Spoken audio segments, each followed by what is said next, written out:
Hello, this is Novi Antan, your homeschool coach, and welcome to iHomeschool PH, where we'll talk about what really matters most in our homeschooling journey. Alam niyo po, sa iHomeschool PH, we're not only talking about education, homeschooling, or parenting, but we are also a supporter of the World Vision PH together with Podcast Network Asia. And one of the topics that I really want to, talk about in terms of words, vision, you know, one of the things that I have learned with Word Vision, madami po silang natutulungan. And I've realized specifically with women or girls, face harsh realities today. They lack access to education, healthcare, water, and economic opportunity. So instead of being protected, they are sometimes exploited. And I do believe it doesn't have to be this way. So kami sa iHomeschool PH, we want to be, in one with World Vision PH. Because we believe that girls are meant to thrive, and we believe with our help, as an individual, okay, girls can. And we have the opportunity to help vulnerable girls rewrite their story. So today is really, really special here in iHomeschool PH because meron po tayong guest. First po, ang ambassadorship specialist po from World Vision PH is Patsy Carillo. Hello, Patsy. Hi. It's nice to see you, Miss Novi. Yes, thank you so much for being here. Thank you so much. And of course, our guest, okay, she's 26-year-old, sponsored child from Iloilo, began as a sponsored child in 2005. Wow, so that's like 16 years ago. She graduated with Bachelor of Science in Development Communication in 2016.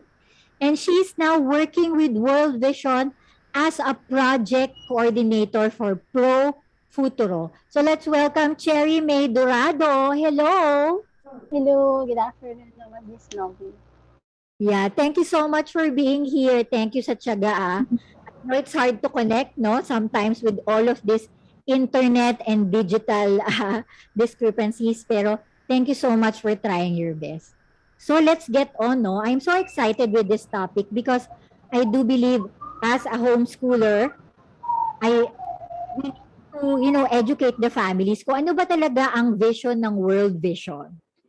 Okay, and hindi ko na-realize na pag October 11 pala, yun yung tinatawag nating Girls International Day. Hindi ko alam yun ngayon nga lang ako na-educate, but thank you so much. And I do believe, ako meron akong 2 anak So sobrang importante yun on how we embody that and how can we educated not only in our own families, but we also have to know kung ano ba nangyayari sa mundo regarding girls. So ano yung situation nila.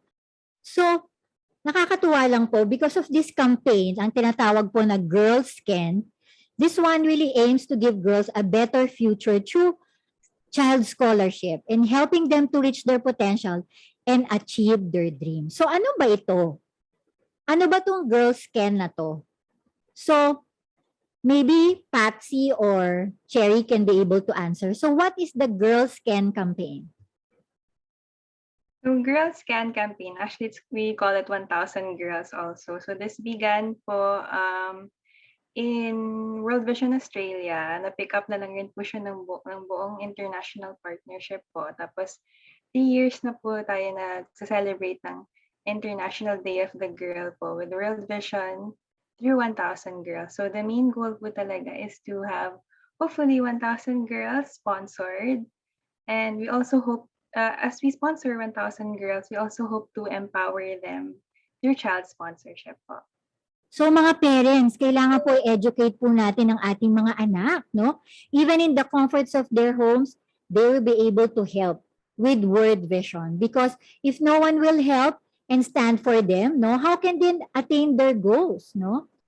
And with this goal na 1,000, kaya po natin yun. Because I do believe if everybody helps, we can make it bigger. More than 1,000, di ba, Patsy and Cherry? Yes, piplehin pa po natin yan. Yes, bilang 1,000. Okay, so how does the child sponsorship program works? Because I do believe yan yung isa sa mga vision ng World Vision, di ba?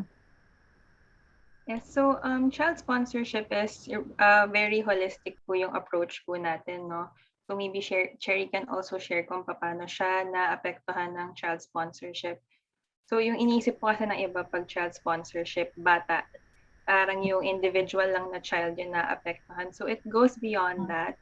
It also helps their family and their community. So meron din po mga projects po like livelihood and health and nutrition where we also try to provide clean water to the community. Okay. So do you like to add with that, Cherry? Yes. Yes, I would agree to Patsy that we can go beyond that sponsorship. We help to empower children, more children, and even communities. We have a pool of volunteers that we can tap anytime in the communities that up to this time, they're still volunteering. They're good at volunteerism because they are empowered. And we have different projects or different intervention gained from the support of sponsorship. Like we learned how to manage our savings. We are taught how to save. We have given also opportunities like how to grow our livestock in the community, and every school year getting school supplies for our education. Okay, it's really good. Thank you for sharing that. So, mga parents, no, correct me if I'm wrong, Pansy, Cherry, no? Individuals like me, okay, kayo pong nanonood at nakikinig, can join the cause by becoming a child sponsor, no? And then you could be able to donate as low as 25 pesos a day or 750 per month. So through this small amount po, the sponsor can help provide life-changing essential for girls like education. Clean water, importante po yan. Health and nutrition. So sponsors can also build relationship with the child through letters, photos, and updates. Maganda po yan kasi experiential din po yan para sa ating mga anak na yung mga natutulungan nating mga bata, makikita nila na update nila tayo. And the goal is to help the sponsored child and his or family break free from poverty, and yung maganda rito ay makakapag-build pa po sila ng sustainable community. Tama ba, Patsy and Yes, Cherry? tama-tama. Yes, tama-tama po. Yes, tama. Sobra ako na-excite dito. So, paano nga ba talaga yung proseso ng sponsoring a child? How do you go about with this? So if you would like to sponsor a child po, you can visit worldvision.org.ph. Tapos doon po makikita niyo po rin yung mga area programs po namin, pati rin po makikita niyo rin po doon yung iba't ibang mga projects po namin. Tapos from there, you can fill out your information and one of our specialists will get in touch with you. Okay. So, alam nyo, importante po ito, no? I do believe this is the time, not even before, even beyond pandemic, no?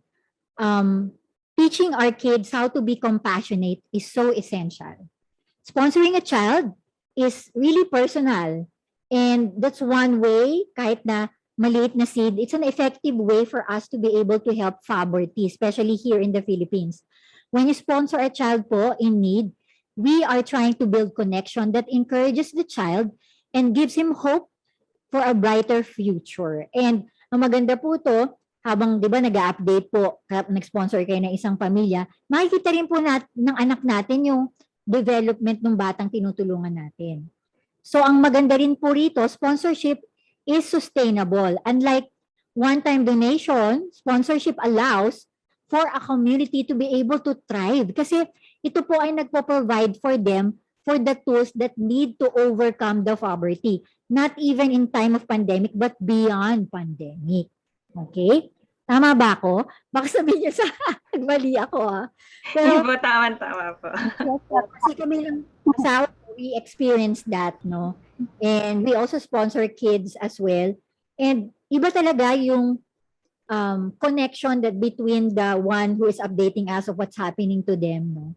And it really encouraged us as parents, not only that, but also our kids. Nakikita nila na, wow, even in our small, scale of doing it at home, okay, they will be able to see the progress of the child na kahit na sa maliit na seed, we could be able to help others. Okay? Hindi naman kailangan na magnanimous or sasabihin mo na parang, NOV, wala akong pere. Alam niyo po, I just want to be frank with you. One of the things that I've learned in life, no, hindi natin kailangan i-declare na wala tayong pere, wala tayong pang-suporta, but we do the opposite spirit. You know why? Because when you do that, you're also declaring that to yourself. You're also declaring when you're helping others, okay, it doesn't mean na parang wala kang pera. When you help others and when you do the opposite spirit, it will overflow to you. Oh, that's one of the technique, technique in such a way na, kasi if we keep declaring na, no, hindi ko kaya kasi wala akong pera, ang dami kong bayarin. Okay, I just want to be frank on that end. But at the end of the day, okay, ano ba yung mga bagay na alam mong hindi mo naman kailangan sa loob ng bahay na pwede mo itulong sa bata o sa pamilyang nangangailangan? Di ba? Okay. So, ito naman, excited ako with the Girl Scan project. So, what is the concept of the e-book stories of Girl Scan who dared to dream? So yung ebook po natin, which is available online, this is a collection of 10 different stories from real sponsored children po around the world. Yes, you can download the ebook. It will inspire you with the stories of bravery, courage, and determination. This is to empower more girls around the world. Oh, that's really nice, no? 10 stories from the real sponsored girls around the world. So where can we download the ebook? Okay, for those who are listening or maybe gonna view it in my YouTube account, I just want to share screen para mas maganda kung paano natin magagawa ito. Okay, so I'm gonna click, sabi nila, girlswhodreamvision.org.ph, no? And then I'll put my name. Ganito lang po ka-easy, mga parents. Okay, so subscribe na. So ito po, naglalagay po ako for our listeners. Okay, and then I'm gonna put my email. You can also view this at iHomeschool PH in our YouTube account on how you could be able to just put your email and then your mobile number. Okay, ang dali-dali lang pong Okay. So, for our listeners, alam niyo po, nakakatuwa lang dahil nga 10 stories to of real life girls, no? So, nandyan na. Tapos, I'm gonna check my email now. So, as you can see there, the girls can, and ito na po. There. And then I could be able to download my ebook. Ganun lang po kabilis. O, there. Nagla-login na po siya. So, bago siya nagla-login, I can skip this. There. Skip po. Wow, it's so nice. As you can see, this is Rifa from Bangladesh. Nahomi for Honduras. So mga parents, this is also good for, reading and literature for your kids because these are real life girls kung how they go through and thrive even with hardships in life. They were able to survive through World Vision. And these are from different parts of the country. Addison, USA. Kamisha in India, Lenny, from the Philippines, ang galing. We have our own version. Emwila Zambia, Xiaobing from China, binanggit ko na talaga, Aki from Bangladesh, Elizabeth Uganda, Lina Cambodia, at ito po yung 10 na makikita nyo sa loob ng libro ng e-book. Okay? Nakakatuwa kasi it's not only that, no? Kasi usually pag October, meron tayong kaming tinatawag na United Nations Month.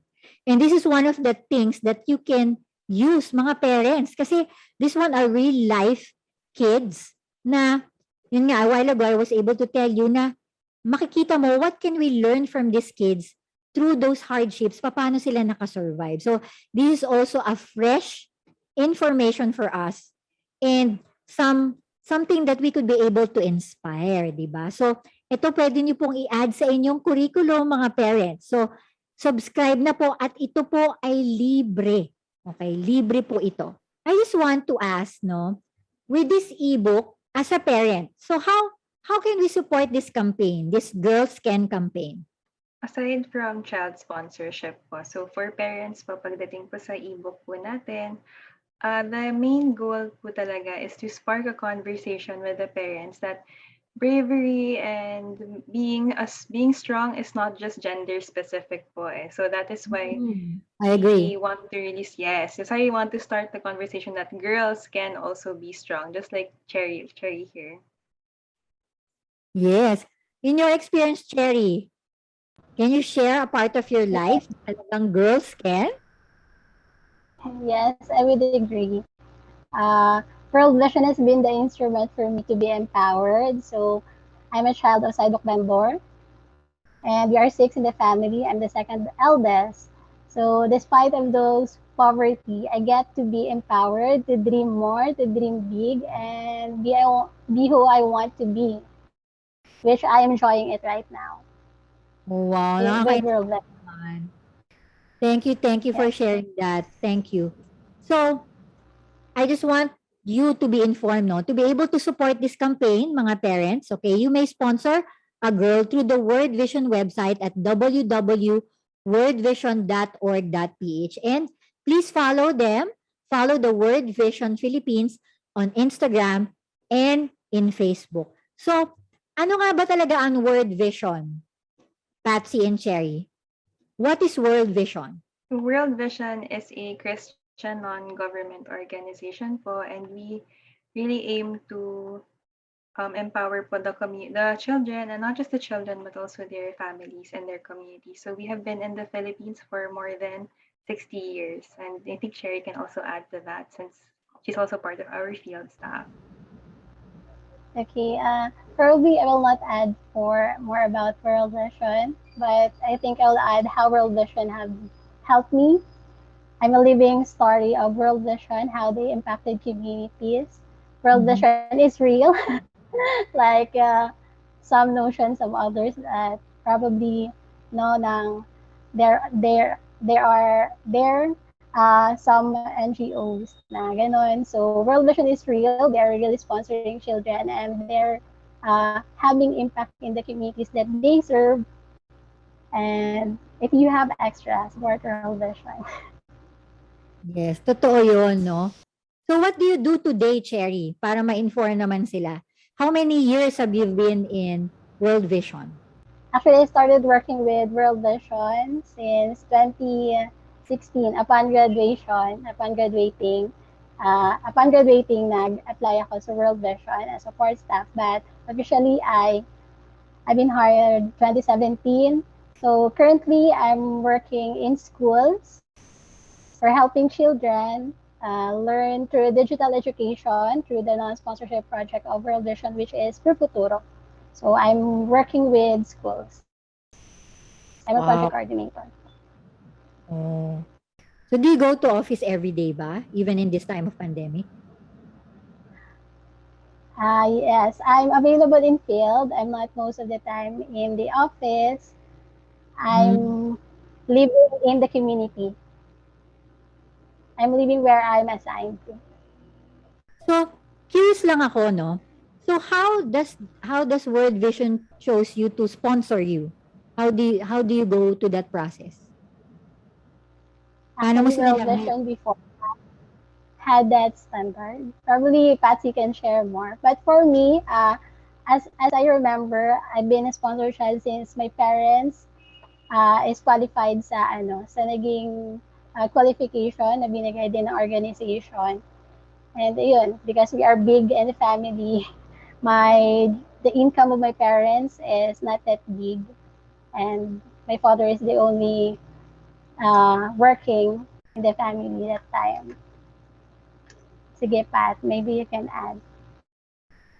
And so tulad po ng sinabi po ni Cherry earlier, we work together po with the local government po para din po ma-decipher po natin kung sino po yung mga families po na pinaka-deserving po ng child sponsorship. Oh, okay. Ang galing, no? So I realized 65 years na pala. 65 years na pala ang World Vision as I research, no? And there are like 39.2 million children during this period. So, grabe no? You were able to help that 39.2 million in 65 years. So how much more no? Nakakatuwa naman. And I'm sure who started World Vision? Para konting history. 65 years ago. So, World Vision started with our founder po, si Bob Pierce. He was in China po, tapos may nakita po kasi siyang bata po na abandoned.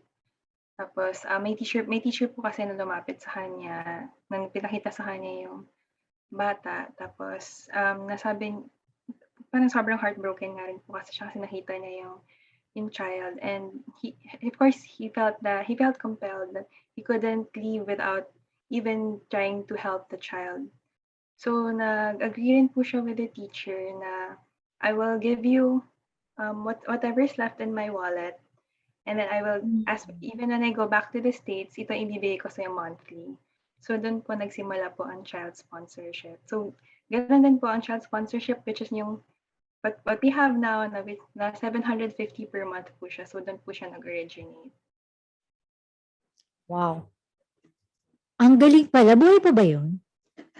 Wala na po siya, ma'am. Yung ano na lang po niya, yung mga anak na lang po niya.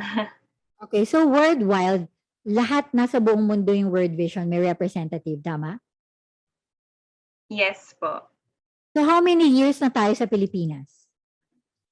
Over 60 years, magsi-65 na rin po, ma'am. So, Sabay magsi-60. lang. Nauna po ng, I think, a few years yung sa mismong US po. Pero alam ko, more than 60 years na rin po tayo sa Pilipinas po. Wow, wow. Thank you for sharing your life, Cherry and Patsy. And I'm so excited because we have started this pandemic last year. We have Pag-asa sa Pagbasa. And I think we could be able to coordinate you as well because we gather resources and we can also give to the kids. And thank you so much. So later, we will be able to expand on that topic as well. But with iHomeschool PH kasi, we also sponsor My Pag-asa sa Pagbasa and helping also other kids how to read and how to have educational resources. So I'm so excited. So usap tayo later after this podcast. So napaka-honest ko sa podcast ko, no? Ganun talaga. But anyway, sobra po ako excited. Please, mga parents po, a while ago, you just have to, later, we're gonna put it in our description box kung saan po nyo makukuha tong ebook na to. Okay? And also, we're gonna put it in our banner para makita nyo ng klaro kung paano po mag-register at mag-subscribe. Because by having this ebook, no, these are girls with real stories, no? Real girls showing children a new perspective with a different culture and different countries, particularly at time na ito po, nasa isolation tayo, di ba, Patsy and Cherry? So, through the tools provided to girls as a result of being sponsored, they able to live a better life through World Vision. And they were able to improve their lives of others around them as well. So, supportahan po natin yun. Nakakatuwa kasi binibigay po nila to ng libre. And I do believe it's not only having that ebook, but what can we learn from that ebook and beyond. Maraming salamat. Talagang girls can, okay? Lahat tayo babae dito. Diba? No gender, no barrier at all, but we can dream dreams, no? We could be able to be a vessel of hope for others as well. And I'm so encouraged with your life, Cherry. And even Patsy nga, ilang taong ka na sa World Vision? Magpa 5 years na po. Wow! And I'm sure 5 years dahil masaya siya, no, sa World Vision. And thank you so much for investing your life to help others. Thank you so much. Maraming salamat sa inyo. Yeah. Thank you so much for... Yes. Do you have anything, last words to say with our audience? World Vision needs your help, needs your support. So we hope that we can gain more sponsors this campaign and to share more story of success to everyone. We hope to inspire you. Thank you so much, Terry. Thank you so much. So mga parents, okay, let us not hesitate. This is the time for us to be kinder and help one another because the future of one child will be able to, whatever amount of money that you can give, it's like helping them 10 years from now, 5 years from now. No? We have to see that beyond. Okay? The seed that you have planted to help will multiply and grow. Maraming salamat po. Lagi lang po nating tatandaan in homeschooling, relationship is more important than academics. Ako po si Novian Tan, your homeschool coach, and I homeschool.